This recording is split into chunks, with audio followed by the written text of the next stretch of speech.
الحمد لله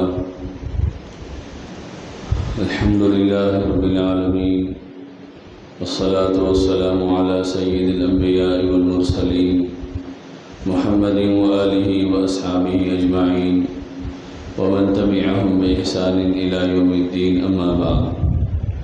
قال الله تبارك وتعالى: أعوذ بالله من الشيطان الرجيم، بسم الله الرحمن الرحيم، وَلِتُكْمِلُوا الْعِدَّةَ وَلِتُكَبِّرُوا اللَّهَ عَلَى مَا هَدَاكُمْ وَلَعَلَّكُمْ تَشْكُرُونَ. صدق الله العظيم. اللهم صل على سيدنا محمد وعلى آل سيدنا محمد وبارك وسلم. اللهم صل على سيدنا محمد وعلى آل سيدنا محمد وبارك وسلم. اللهم صل على سيدنا محمد وعلى آل سيدنا محمد وبارك وسلم. عزیزان محترم، معزز بزرگوں، قابل احترام بھائیوں، رمضان المبارک کا آخری جمعہ ہے، بلکہ ممکن ہے کہ رمضان کا یہ آخری دن ہوگا اس سال کے. رمضان ختم ہونے والا ہے، رمضان رخصت ہونے والا ہے. رمضان اپنی تمام تر عظمتوں کے ساتھ، برکتوں کے ساتھ واپس ہونے والا ہے. اللہ تبارک و تعالیٰ نے جن بندوں کو رمضان میں نیکیوں کو کمانے کا موقع دیا وہ یقیناً خوش نصیب بندے ہیں، اور جن لوگوں کو جانتے بوجھتے رمضان میں غفلتیں ہوتے رہی، ابھی ان کے پاس کچھ وقت ہے کہ جس میں وہ اپنے اعمال کی کوتاہی کر سکتے ہیں، اس کے لیے تلافی کی شکلیں پیدا کر سکتے ہیں، اللہ تبارک و تعالیٰ سے معافی اور تلافی کر سکتے ہیں.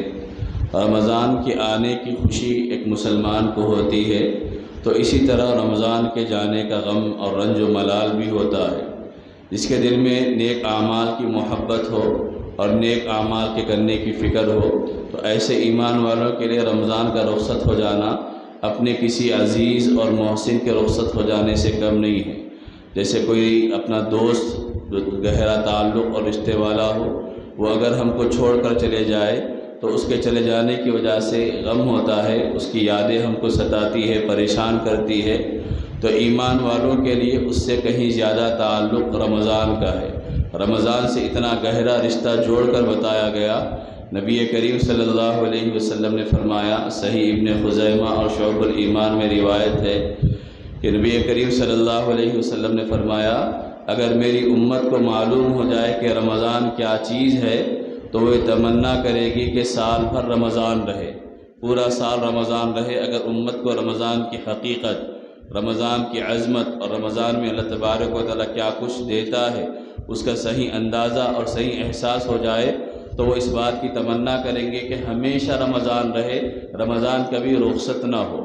نبی کریم صلی اللہ علیہ وسلم کی ایک حدیث ہے صحیح مسلم کی، حضرت ابو ہریرہ رضی اللہ تعالیٰ عنہ فرماتے ہیں کہ اللہ تبارک و تعالیٰ نے یہ نظام بنایا کہ 5 نمازوں میں سے ہر نماز، ایک نماز دوسری نماز کے درمیان، ایک جمعہ دوسرے جمعہ کے درمیان، اور ایک رمضان دوسرے رمضان کے درمیان کا جو وقفہ، جو مدت ہوتی ہے، وہ انسانوں کے گناہ صغیرہ کے لیے کفارہ بن جاتی ہے، جب تک کہ بندہ اس درمیان میں گناہ کبیرہ نہ کرے.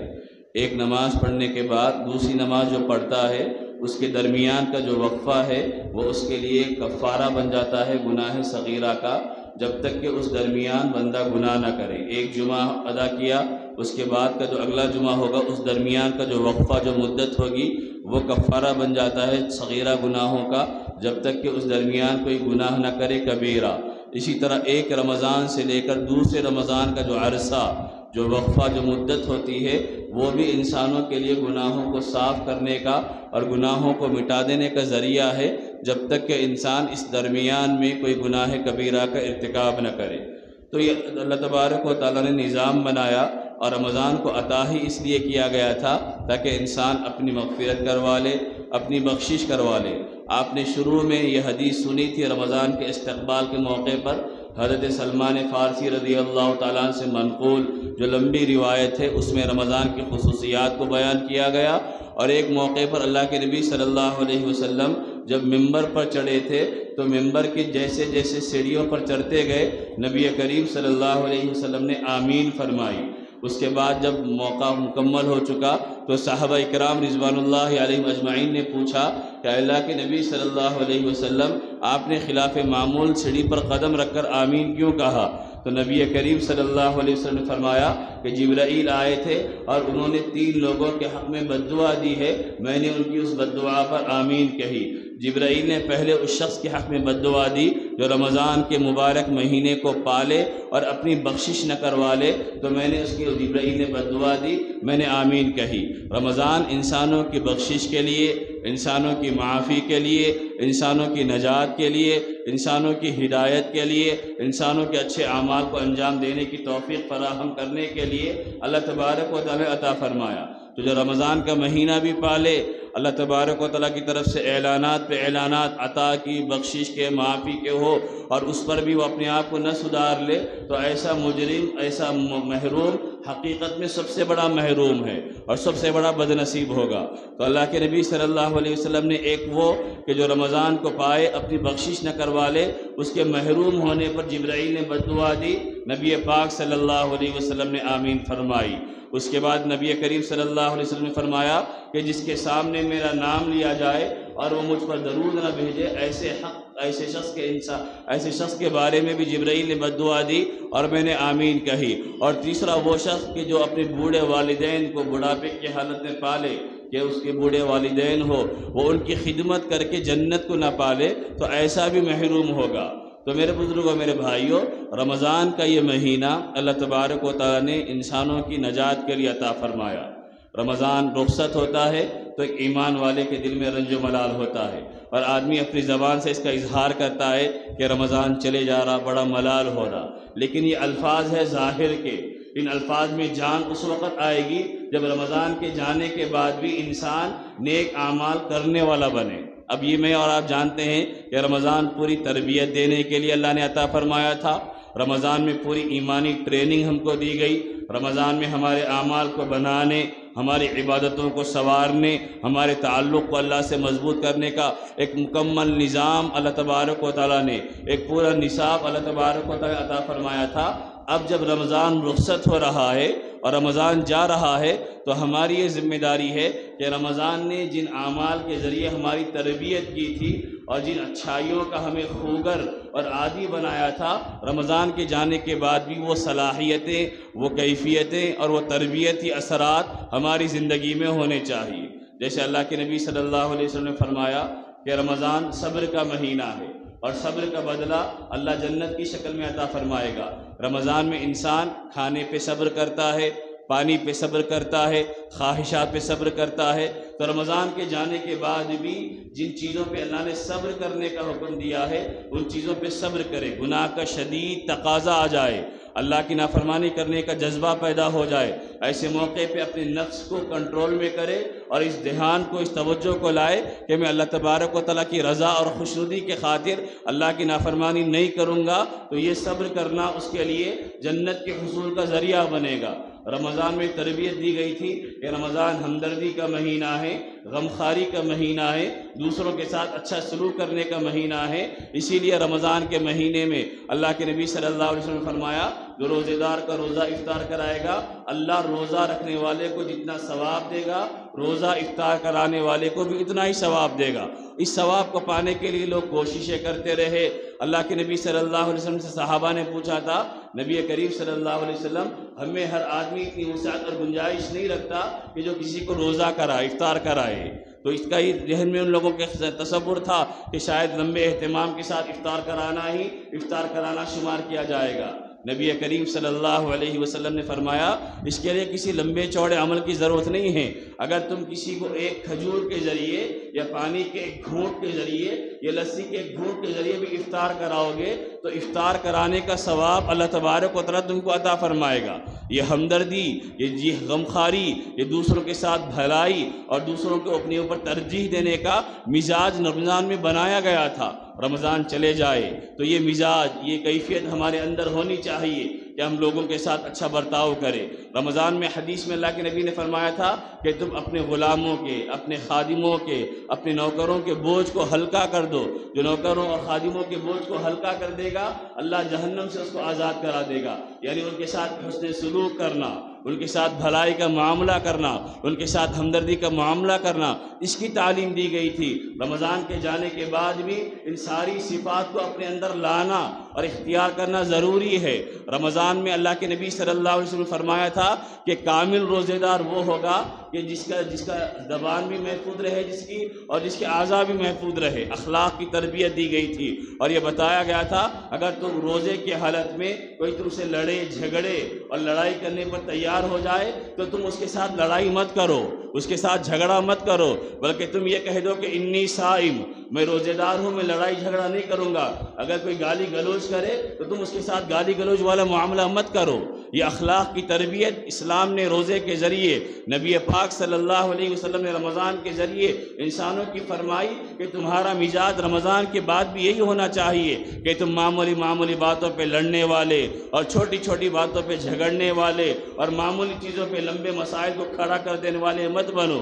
تمہاری زبان لوگوں کے دلوں کو چیرنے والی نہ بنے، بلکہ لوگوں کے لیے محبتوں کا ذریعہ بنے۔ تم لوگوں کو جوڑنے والے بنو، لوگوں کے ساتھ ہمدردی کے بول بولنے والے بنو۔ اگر کوئی تم سے لڑنے کے لیے تیار ہے، تمہیں گالی گلوچ کرتا ہے، تو تم اللہ کی خاطر نظر انداز کر دو۔ اللہ تبارک و تعالیٰ تمہارے نظر انداز کر دینے کی وجہ سے اس کو نادم کرے گا، اس کو شرمندہ کرے گا، اس کے دل میں احساس پیدا کرے گا۔ یہ بلند اخلاق کس کو کہتے ہیں؟ صبر کا جو آپ نے سنا، اللہ کے نبی نے فرمایا صبر کے حقیقہ مطلب یہ ہے کہ انسان کو جب پہلی مرتبہ صدمہ پہنچے اسی وقت صبر کرنے والا بنے۔ تکلیف پہنچ گئی، آدمی فوری اللہ کے حوالے اپنے معاملے کو کر دے اور یہ کہے کہ اللہ کی تقدیر پر میں راضی ہوں، تو یہ حقیقی صبر ہے۔ صبر کا مطلب یہ نہیں ہے کہ آپ سارے وابلے کر لے، چیخ و پکار کر لے اور اپنی زبان سے شکوہ و شکایتیں کر لے، لعن طعن کر لے، اب اس کے بعد کوئی راستہ نظر نہیں آ رہا تو اب یہ کہہ رہے کہ میں صبر کروں گا۔ یہ صبر نہیں ہے، بلکہ قرآن کریم میں حضرت یوسف کے بارے میں، حضرت یعقوب علیہ السلام کے جو صبر کی کیفیت بیان کی گئی کہ حضرت یوسف کو بھائیوں نے کنویں میں ڈال دیا تو حضرت یعقوب نے فرمایا فصبر جمیل، میں صبر کروں گا۔ اس کے بعد بنیامین کا معاملہ آ گیا، ان کو روک لیا گیا، اس وقت بھی حضرت یعقوب نے فرمایا فصبر جمیل، میں صبر کر لوں گا۔ علماء نے لکھا ہے کہ صبر جمیل اس کو کہتے ہیں کہ جس میں آدمی کی زبان سے شکوہ و شکایت نہ نکلے، اللہ کے بارے میں کوئی غلط جملہ نہ نکلے، اپنی تقدیر کو کوسنے والا نہ ہو، اپنی زندگی پہ رونے والا نہ ہو، بلکہ اللہ تبارک و تعالیٰ کا جو فیصلہ ہوگا اس پہ راضی رہے، یہ صبر ہے۔ تو اخلاق کی تربیت دی گئی ہے۔ رمضان میں ہم نے اپنی زبان کا اہتمام کیا کہ ہم جھوٹ نہیں بولتے رہے، رمضان میں غیبتیں نہیں کرتے رہے، رمضان میں گالیاں دینے سے پرہیز کرتے رہے۔ میرے بزرگوں، میرے بھائیوں، رمضان کا مقصد صرف یہ نہیں ہے کہ 24 گھنٹے میں 12 گھنٹے بندوں کو بھوکا رکھوایا جائے۔ اللہ نے اس لیے روزے نہیں رکھوائے، اللہ نے رمضان میں روزے اسی لیے رکھوائے تاکہ 1 مہینے تک بندوں کی تربیت ہو جائے، ان کا مزاج بن جائے، تاکہ وہ سال کے اور 11 مہینے اسی تربیت کے سائے میں گزارنے کے قابل بن جائے، اسی اخلاق و اعمال کے ساتھ زندگی گزارنے کے قابل بن جائے۔ اب رمضان کا روزے دار رمضان کے بعد میں گالی دے رہا ہے، جھوٹ بول رہا ہے، غیبتیں کر رہا ہے، لعن طعن کر رہا ہے، تو اس کا مطلب یہ ہے کہ روزے کے جو اثرات زندگی میں آنے چاہیے تھے وہ اثرات ہماری زندگی میں نہیں آئے۔ اس لیے اگر روزے کے اثرات آتے اور روزے کو ویسے ہم گزارتے جیسے گزارنے کی تعلیم دی گئی تھی، تو جو بندہ رمضان میں اللہ کی رضا کے لیے اپنی زبان پہ تالے لگا لیا تھا اور گالی گلوچ سے اپنی زبان کو بچا لیا تھا، وہ اللہ رمضان کے بعد بھی موجود ہے۔ جس اللہ کو راضی کرنے کے لیے ہم نے رمضان میں اعمال کا اہتمام کیا ہے، وہ اللہ رمضان کے چلے جانے کے بعد بھی موجود رہے گا۔ حی قیوم لا تاخذہ سنۃ ولا نوم، وہ ہمیشہ زندہ رہنے والا رب ہے، جس کو فنا نہیں ہے۔ کل من علیہا فان ویبقى وجہ ربک ذو الجلال والاکرام، دنیا کی ہر چیز فنا ہونے والی ہے، صرف باقی رہنے والی ذات اللہ کی ہے۔ تو یہ ہمارا عجیب و غریب معاملہ ہے ہم مسلمانوں کا۔ رمضان میں ہر چیز کا اہتمام کریں۔ رمضان میں موبائل ہے تو کتنے نوجوان ہیں کہ جنہوں نے رمضان میں غیر ضروری چیزیں نہیں دیکھی، روزے کی قدر کرتے ہوئے، رمضان کی قدر کرتے ہوئے۔ میرے بھائیو، اگر آپ نے واقعی رمضان کی قدر کی نیت سے اور اللہ کی عظمتوں کے استحضار کے ساتھ رمضان کا صحیح استعمال کیا تھا، تو رمضان کے جانے کے بعد بھی اپنے موبائل کا صحیح استعمال ہونا چاہیے، اپنے اوقات کا صحیح استعمال ہونا چاہیے، اپنے معمول کا صحیح استعمال ہونا چاہیے، تب جا کر ہم یہ کہہ سکتے ہیں کہ رمضان کے تربیتی اثرات ہماری زندگی میں آئے ہیں۔ تو رمضان اخلاق والا، رمضان اصلاح والا، انسانوں کو بنانے کے لیے آیا ہے۔ رمضان نے وہ تربیت کر کے بتایا کہ تمہاری زندگی میں چیزیں آنی چاہیے۔ اب رمضان میں ہم نے زبان کا اہتمام کیا، رمضان میں کانوں کا اہتمام کیا، رمضان میں اعضائے جسم کا اہتمام کیا، رمضان میں دل کا اہتمام کیا، تو اللہ کے نبی صلی اللہ علیہ وسلم نے فرمایا کہ جو اس کیفیت کے ساتھ روزہ رکھے گا، کل قیامت کے دن روزے دار کی دو طرح کے اعزازات ہوں گے۔ ایک اعزاز یہ ہوگا کہ باب الریان سے اس کو داخل کیا جائے گا، جس نے اللہ کی رضا اور خوشنودی کے لیے پانی کی تلخی کو برداشت کر کے پیاس کو بھلا دیا، موسم کی گرمی کے باوجود اور سختی کے باوجود اس کا حلق سوکھ کر کانٹا بن جاتا، لیکن اس کے باوجود وہ اللہ کو راضی کرنے کے لیے پانی اور ٹھنڈک کو نظر انداز کر دیا۔ باب الریان سے داخل کرے گا اللہ، پانی پلائے گا کہ جس سے انسان سیراب ہوگا، اور ایسے دسترخوان پر اس کو بٹھا کر کھلائے گا کہ جن نعمتوں کے بارے میں انسان نے کبھی سوچا نہیں ہے، ان نعمتوں کو کبھی دیکھا نہیں ہے، اور ان نعمتوں کے بارے میں کبھی سنا نہیں ہے۔ یہ کیسے روزے داروں کو انعام ملے گا؟ لیکن روزے داروں کو اعزازات کے ساتھ نوازا جائے گا، ان روزے داروں کو جنہوں نے رمضان کو صحیح گزار لیا تھا۔ تو یہ رمضان کی جو وداعی لمحات ہے، رمضان کے رخصت ہونے کے اوقات ہے، چند گھنٹوں کا رمضان مہمان ہے، چند گھنٹوں کے بعد رمضان کی مبارک راتیں ختم ہو جائیں گی، رمضان کے بابرکت دن اور سہانے دن ختم ہو جائیں گے۔ رمضان تھا، راتیں بھی نورانی تھی اور دن بھی نورانی تھے، رمضان تھا، مسجدیں آباد تھی، رمضان تھا، چہروں پہ نور تھا، سروں پہ ٹوپیاں تھی، جسم پہ اچھا لباس تھا، رمضان تھا، نماز ادا کرنے کا اہتمام اور فکر تھی۔ تو میرے بزرگوں، میرے بھائیوں، جس اللہ کے لیے ہم نے یہ رمضان میں سارے اعمال کیے ہیں، وہ اللہ ہمارا ہمیشہ سے ہے، ہمیشہ رہے گا۔ وہ رمضان رہے گا تب بھی اللہ رہے گا، رمضان نہیں رہے گا تب بھی اللہ رہے گا۔ یہ سب سے بڑی چیز ہم لوگوں کو سمجھ میں آنی چاہیے۔ ہم لوگوں کو یہ چیز سمجھ میں نہیں آ رہی مسلمانوں کو، ہم لوگ رمضان کے مسلمان بن کر جی رہے، چاند رات جیسے ہی ہوگی آپ دیکھیں کتنے آزاد ہو جائیں گے۔ ہم یہ سمجھ رہے کہ جیسے شیطان آزاد ہو رہا گویا ہم بھی آزاد ہو جا رہے۔ ہم آزاد نہیں ہیں، ہم زندگی بھر کے غلام ہیں۔ حضرت مفکر اسلام مولانا ابو الحسن علی ندوی رحمۃ اللہ علیہ نے اپنی خانقاہ میں ایک موقع پر رمضان کے ایک تاثرات کے اندر لوگوں کے درمیان بیان کیا تھا۔ اس موقع پر انہوں نے ایک مثال دیتے ہوئے فرمایا کہ زندگی میں دو روزے ہیں، زندگی کے اندر دو روزے ہیں۔ ایک روزہ تو یہ ہے جو ہم رہتے ہیں رمضان کا، ایک مہینے کا روزہ، ایک لمٹ مدت ہے اس کی، ایک وقت ہے کہ صبح فجر سے لے کے سحری کھانے سے لے کے افطار تک، کہ جس میں پانی نہیں پینا ہے، کھانا نہیں کھانا ہے، خواہشات کو پورا نہیں کرنا ہے۔ یہ ایک محدود وقت کا روزہ ہے اور محدود مدت کا روزہ ہے، وقت بھی محدود ہے، 24 گھنٹے میں 12 گھنٹے، یا کسی جگہ اگر کچھ وقت زیادہ ہوگا تو چند گھنٹے بڑھ جائیں گے، لیکن محدود وقت ہے، اور مدت بھی محدود ہے کہ سال کے 12 مہینوں میں سے صرف ایک مہینہ اللہ نے دیا ہے کہ اس میں تم روزے رکھو۔ یہ ایک روزہ ہے کہ جس میں بندہ کھانے سے بچتا ہے، پینے سے بچتا ہے، جائز خواہشات جو رمضان کے علاوہ میں جائز تھی اس سے بچتا ہے۔ یہ ایک روزہ ہے، یہ ایک مثال ہے تربیت کی، یہ ایک مثال ہے انسان کو بنانے کی۔ انہوں نے فرمایا ایک روزہ وہ ہے جو بندہ بالغ ہونے سے لے کے مرنے تک ہے، مرنے تک ہے، جس میں کھانا پینا تو دن کے وقت رہے گا، لیکن کیا حلال ہے اس کو جاننا، کیا حرام ہے اس کو جاننا، کیا جائز ہے اس کو جاننا، کیا ناجائز ہے اس کو جاننا، اللہ کی مرضی کیا ہے اس کے مطابق جینا، نامرضیات کیا ہے اس کے مطابق بچنا۔ یہ پوری زندگی کا گویا کہ ایک روزہ ہے کہ مسلمان جیسے ہی بالغ ہو گیا، نمازیں اس کے اوپر متعین ہو گئی، اس وقت سے لے کے مرنے تک وہ کچھ احکامات اس کے اوپر لاگو ہوتے ہیں، کچھ کرنے کے کام اس کو دیے گئے ہیں، کچھ رکنے کے کام بتائے گئے ہیں، گویا کہ یہ پوری زندگی اسی اطاعت کے ساتھ گزارے گا۔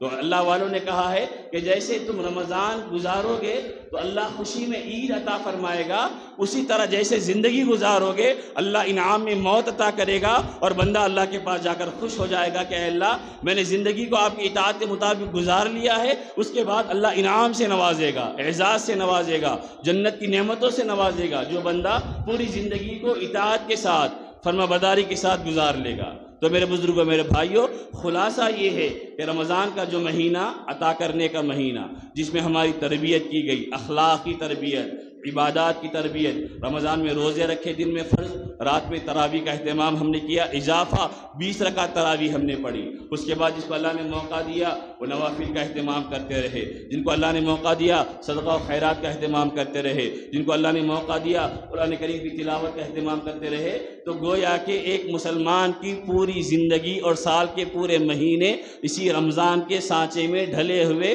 ہونے چاہیے، اللہ یہ چاہتا ہے۔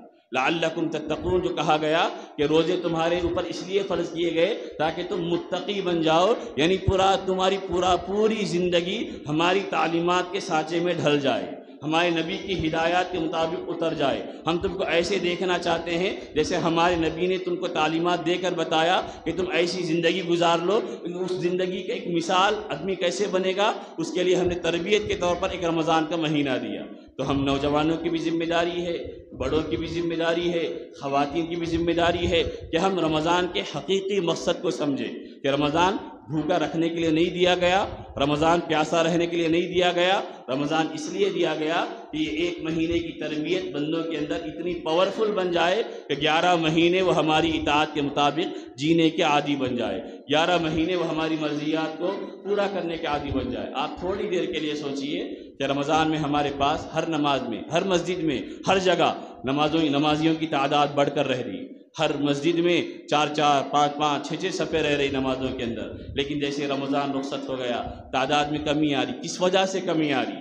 تھوڑی دیر کے لیے جائزہ لیجئے، رمضان میں ہم کس کے لیے عبادت کرتے تھے، رمضان میں کس کے لیے نماز پڑھتے تھے؟ اللہ کے لیے پڑھتے تھے۔ تو وہ اللہ رمضان کے بعد بھی ہے، اس کے لیے کیوں عبادت نہیں کریں گے؟ یعنی اس کا مطلب یہ ہے کہ ہم اللہ کے بندے نہیں ہیں، رمضان کے دکھاوے کے مسلمان ہیں۔ جو اللہ کا بندہ ہوگا وہ رمضان کے بعد بھی اللہ کو مانے گا۔ رمضان میں نبی نے بتایا تھا کہ یہ کام مت کرو، یہ کام مت کرو، بچتے رہے۔ رمضان چلے گیا وہ سارے کام کر رہے۔ اس کا مطلب یہ ہے کہ نبی کے امتی نہیں ہے، رمضان کے وقتی طور پہ غلام بنے ہوئے ہیں۔ جو رمضان کا حقیقی مسلمان بنے گا وہ رمضان کے بعد بھی مسلمان بن کر دکھائے گا۔ یہ سب سے بڑی چیز ہے، آج ہمارے پاس اس کی زیادہ کمی ہے، اسی کی وجہ سے یہ صورتحال ہوتی ہے۔ رمضان رخصت ہو گیا، سنت پامال، نماز غارت، ساری زندگی پھر اسی گناہوں کے دلدل میں پھنس گئی، اسی نافرمانیوں کا شکار ہو گئی۔ اس کو اگر ہم ختم کریں گے تو انشاءاللہ یہ رمضان ہماری زندگیوں میں انقلاب برپا کرے گا۔ اس رمضان کی تربیتی اثرات، اس رمضان کے اچھے اثرات ہماری زندگی میں آئیں گے۔ ہم ایک اچھے انسان، با اخلاق، اللہ کے پسندیدہ بندے بن کر، لوگوں کے پسندیدہ انسان بن کر جینے کے قابل بنیں گے جب رمضان کی پوری تربیتی چیزوں کو اپنی زندگی میں لانے والے بنیں گے۔ تو بہرحال یہ آخری وقت ہے، چند لمحات ہے، اس کی قدر کر لے۔ رمضان کے ختم ہونے کے بعد جو رات آتی ہے جس کو چاند رات ہم لوگ کہتے ہیں، یہ رات بھی بڑی قدر کی رات ہے، اس کو حدیث میں لیلۃ الجائزہ کہا گیا، انعام کی رات ہے۔ اللہ کے نبی نے ایک حدیث میں بیان فرمایا تھا کہ میری امت میں رمضان کے موقع پر 5 چیزیں خاص کر دی گئی ہے جو کسی اور امت کو نہیں دی گئی تھی۔ ان میں سے ایک اللہ کے نبی نے فرمایا تھا کہ رمضان کے آخر رات میں ان کو اجر و ثواب سے نوازا جائے گا، انعام سے نوازا جائے گا۔ صحابہ نے پوچھا تھا کہ اے اللہ کے نبی کیا وہ لیلۃ القدر ہے کہ جن میں انعام سے نوازا جائے گا؟ تو اللہ کے نبی رحمت دو عالم صلی اللہ علیہ وسلم نے فرمایا نہیں، بلکہ دستور یہ ہے کہ جب مزدور مزدوری پوری کر دیتا ہے تو اس کو اجرت دی جاتی ہے۔ ہم اللہ کے مزدور ہیں، اللہ کے غلام ہیں، اللہ تبارک و تعالیٰ کے اشاروں پہ چلنے والے بندے ہیں۔ ہم نے 1 مہینے تک اللہ کی رضا کے لیے اپنے کھانے کو چھوڑا، اپنے پینے کو چھوڑا، اپنے آرام کو چھوڑا، اپنی راحتوں کو چھوڑا، صرف اللہ کو راضی کرنے کے لیے۔ گویا کہ ہم نے مزدوری کی ہے۔ ہمارا کریم شفیق پروردگار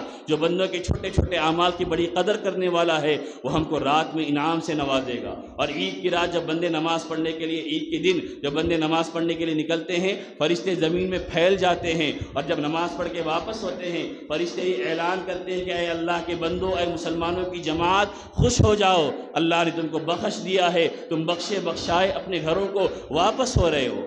تو یہ یعنی گویا کہ پورے جسم کو، ظاہر کو، باطن کو اللہ نے سنوار دیا، سجا دیا۔ اس کے بعد پھر نافرمانی کا دھبا لگا کر، نافرمانی کا داغ لگا کر جینا، یہ ہم مسلمانوں کو زیب نہیں دیتا۔ تو اس کی بھی قدر کرنے والے بنے، اس کا اہتمام کرنے والے بنے، اس کے مطابق عمل کرے، تو انشاءاللہ یہ رمضان ہماری زندگی میں انقلاب کا ذریعہ بنے گا۔ نہیں کریں گے، رمضان کے جانے کے بعد ویسی ہی زندگی گزاریں گے تو جن کا مقدر بننا ہے وہ بنتے رہے گا، اور جو لاپرواہی کی جینا جیتے رہے ویسے ہی جیتے رہیں گے۔ معلوم نہیں کہ آئندہ رمضان نصیب ہوگا یا نہیں ہوگا، یہ رمضان میری زندگی کا آخری رمضان ہوگا، اس لیے میرے بزرگوں، میرے بھائیوں، قدر کرے، دعا فرمائے کہ اللہ تبارک و تعالیٰ صحیح علم و عمل کی توفیق عطا فرمائے۔ وآخر دعوانا ان الحمد للہ رب العالمین۔